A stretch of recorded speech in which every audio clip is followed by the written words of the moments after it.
The Cloud Factory and the Windmill Warriors. High above the world, where cotton candy clouds stretched as far as the eye could see, floated a magical village called Cloudweave. Unlike any ordinary town, the children here were special. They crafted the clouds that drifted across the sky. At the heart of Cloudweave stood the Cloud Factory, a whirring, puffing, color-spinning machine that turned fluffy vapors into the white, pink, and golden clouds that painted the skies each day. The kids, known as cloud crafters, worked in teams. Puffmakers shaped the clouds.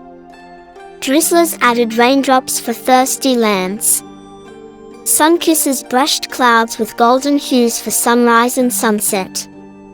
It was the most important job in the world, until one day, everything changed. One morning, while Cloudweave bustled with creativity, a shadow crept across the sky. A monstrous, swirling grey gloom cloud tumbled in, swallowing up the bright, cheerful clouds in its path.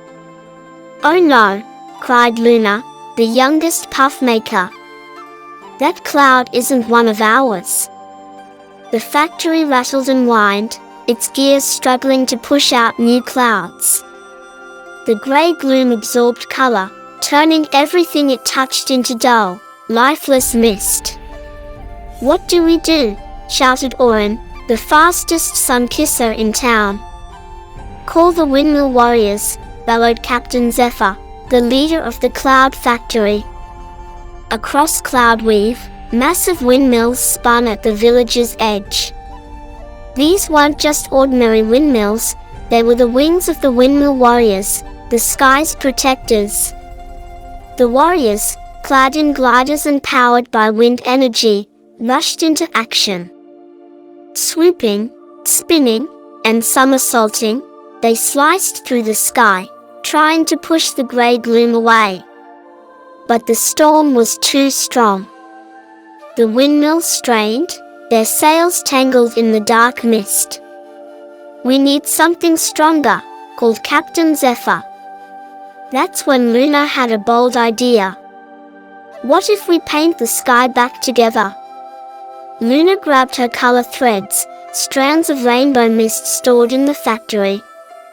If woven together, they could recolor the sky. "We need a painting crew," she declared.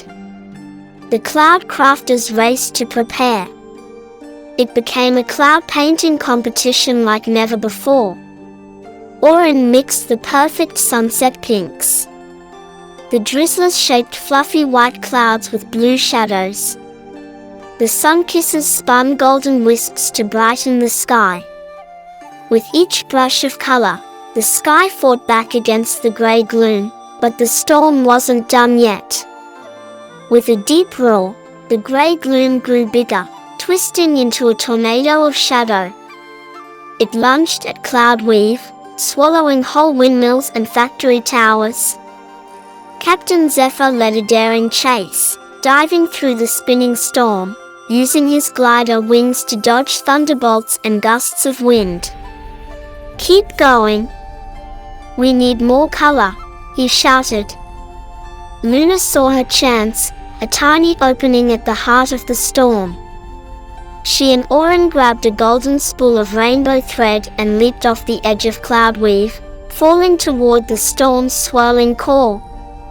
Would they make it in time?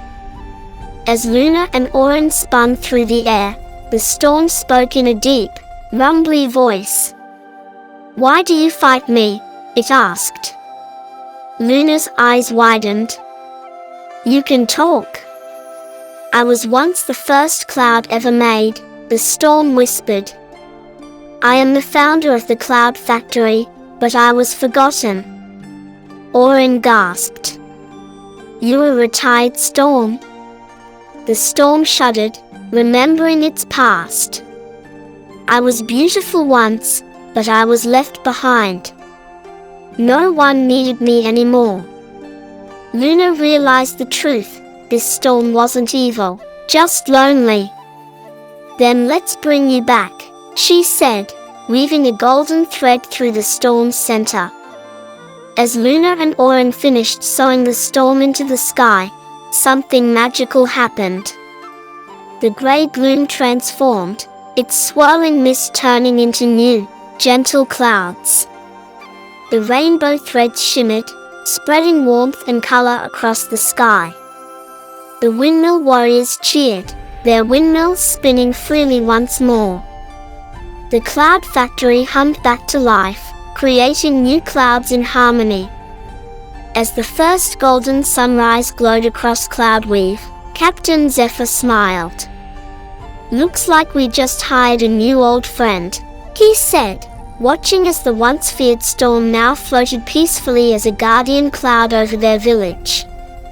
And from that day forward, no cloud, new or old, was ever forgotten again.